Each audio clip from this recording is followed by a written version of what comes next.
Malagpas-lagpas pa eh. Ay, sarap. Good morning everyone. Another day, another vlog. So, welcome back sa inyo mga viewers. For today, we are going to Stitch Soul. So, sa mga hindi nakakaalam, Stitch Soul, naka-search ko lang. Tapos, mukhang maganda. Tsaka, good price na rin na riding boots. Kailangan na kasi natin mag-upgrade. Medyo papuntang Marilaki nga ito eh. Hindi ko alam kung idediretso ko na, pero baka hindi mo na siguro. Also for this episode, kwentuhan lang tayo habang nasa biyahe. So ngayon gusto ko lang i-share kung ano yung, kung okay ba talaga itong XSR 900 2022 and up. So itong atin kasi model na to, year model na to is 2023, pero wala naman talagang pinagkaiba. Same lang siya nung basta yung all new XSR.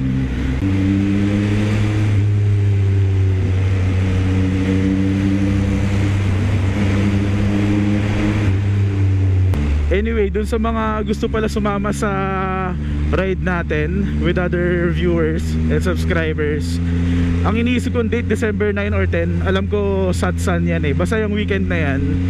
So kung gusto nyo sumama, mag-comment lang kayo sa video natin. And magpo-post din ako sa Facebook group, ay sa Facebook page na ginawa ko, para mas madali tayo makapagpalitan ng contacts. So again, we have a Facebook page already. Paki-like and follow na lang para yung Facebook naman ang umabot ng 500. Shoutout kay Kuya. Thank you sa pagpansin ng ating XSR 900 na kulay asul. Sobrang type ko talaga ng kulay nito. Kahit na lumabas yung 2024 na red and white, ma-red akong tao favorite color ko yun. Pero parang mas pipiliin ko pa rin tong asul. Bilisan natin ng konti.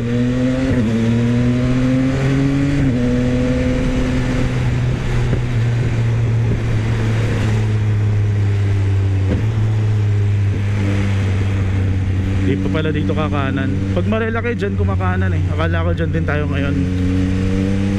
Patalbog-talbog talaga daan dito sa EDSA, kaya nakaka-bad trip eh. Uy, wow, gandang daan naman ito.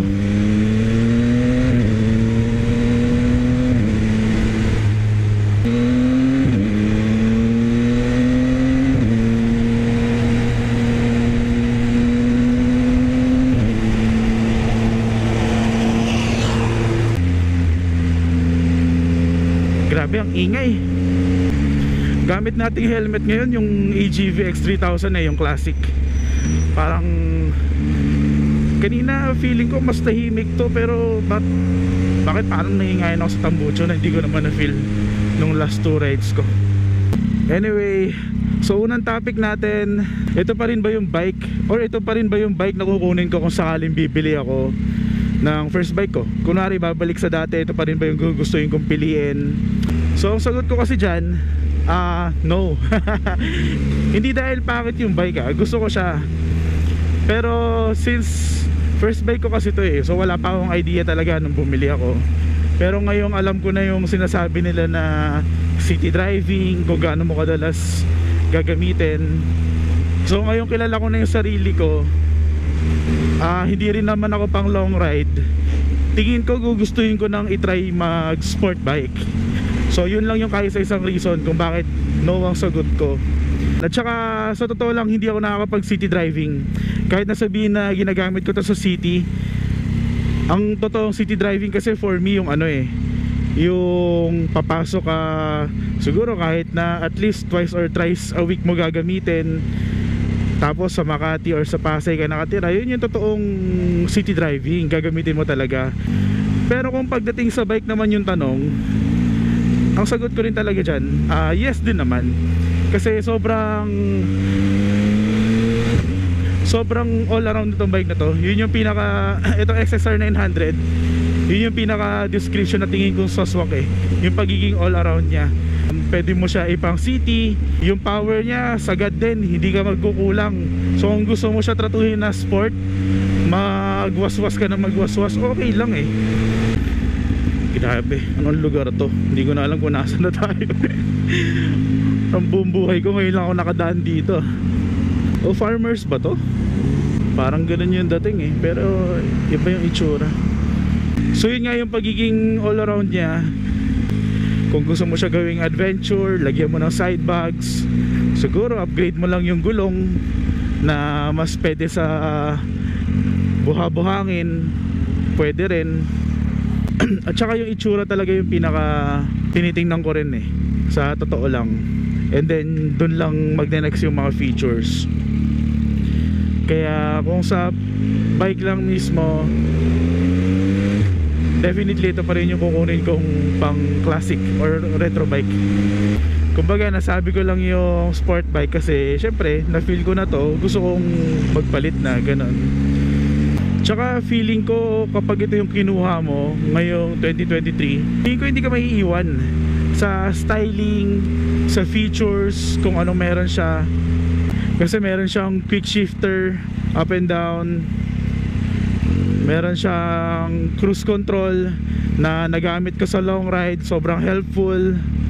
So talagang hindi ka maiiwan dito kapag ito yung kinuha mo. Time check 8:49 AM. Medyo malapit na, 12 minutes away. Baka magselos yung XSR 900 kasi sinabihan ko siyang gusto ko mag sport bike. Hindi naman.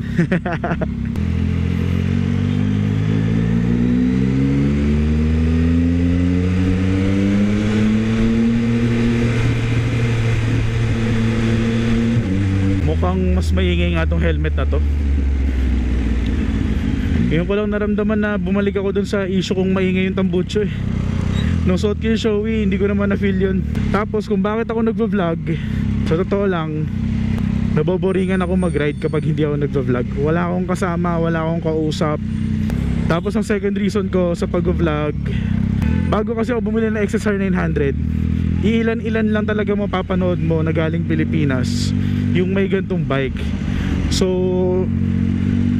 nung kinarir ko to, lagi ako nag-upload, gusto ko talaga i-share dun sa mga tumitingin din ng same bike, na at least may mapanood sila kung paano ko siya nagagamit. Minsan kasi yun yung gusto mo makita eh, kaysa yung mga review na okay, this bike has 120 horsepower, ganun. Minsan gusto mo makita kung paano siya namamaneho, kung anong pangit at saka kung anong maganda. Kumbaga parang ako yung maging main XSR 900 user pagdating sa motovlogging. Pero syempre marami pa tayong mapapanood na iba dyan, alam ko naman yon. Kasi nung ako naghahanap, ang mga napapanood ko lang dyan si Alright, kaso di na siya nag-upload eh, si Idol, tsaka si Chill Pusit. Si Chill Pusit nakakanood ng video natin, so nakakatuwa rin.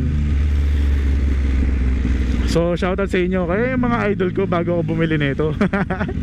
Kaya makikita nyo may mga tanong-tanong ako dun sa videos nila eh, kasi ako yung curious at that time. Ngayon kung may tanong kayo, turn ko naman ang sumagot.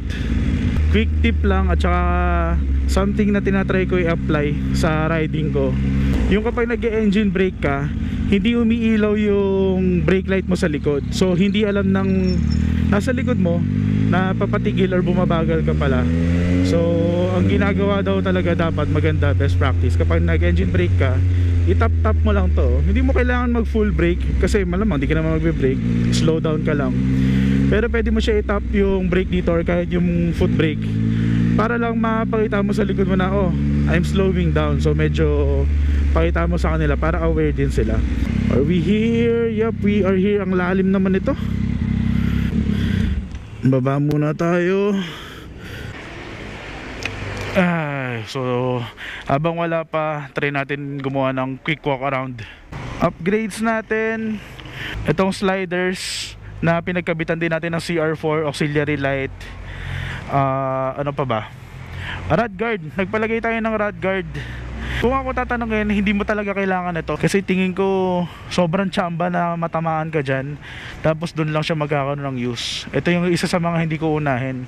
Nagpalagay na rin tayo dito ng ceramic coating na tingin ko hindi rin naman kailangan, hindi ko siya ramdam. Although at least confident ako maglagay ng mga gamit dito. Yung bag ko pag tumatama dito, yun naman yung advantage ng naka ceramic coating ka. Yun lang naman ata. Itong tail tidy, DIY ko lang to. Siguro kasama na lahat ng trial and error, umabot lang ako mga 1.5 ganun. Lazada Gaming lang. Ayun oh, linis naman, 'di ba? Kaya antayin na lang natin yung Stitch kung magbubukas sila, tapos balik tayo kapag ride na. Okay, we're back. Medyo nakakaurat lang. Di tayo nakabili, nakakainis. May nakita naman ako kaso hindi ko maipilit kasi yung size nila limited, puro ipapagawa mo pa. So abutin ka ng isang buwan kasi mahaba daw yung pila ngayon. Gusto ko magamit sa Pasko since out of the country kami. Almost 2 hours din ako nandyan. Nagsayang ako ng oras, di rin pala ako kukuha, kaya medyo bad trip. So ngayon parang uulanin pa tayo. Huwag naman sana. So uwi na tayo Makati. Kung may makita tayong kapihan or tambayan, then let's go. Pero sa ngayon ride lang tayo pa uwi. Naku, traffic pala itong buong dadaanan natin. Ben Baduy. Ay grabe, dito na tayo sa may EDSA. Sakit na ng puwet ko. Hirap din bumiyahe.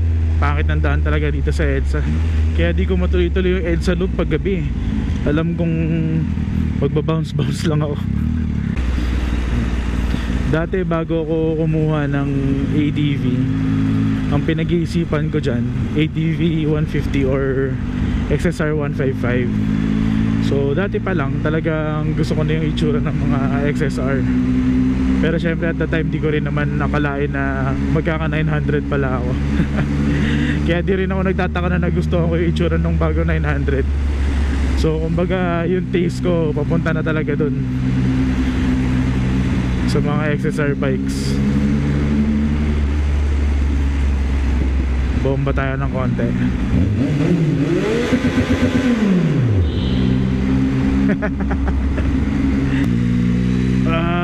Okay, so medyo paulan na and I think this is where we end the video. Please like and share yung video natin para mas dumami pa yung subscribers, and subscribe para dun sa mga hindi pa nakaka-subscribe para maabot na natin next goal natin, which is 1,000 subscribers. And also yung FB page natin, huwag nyo kalimutan i-follow. Again, thank you for watching. Bye! Peace!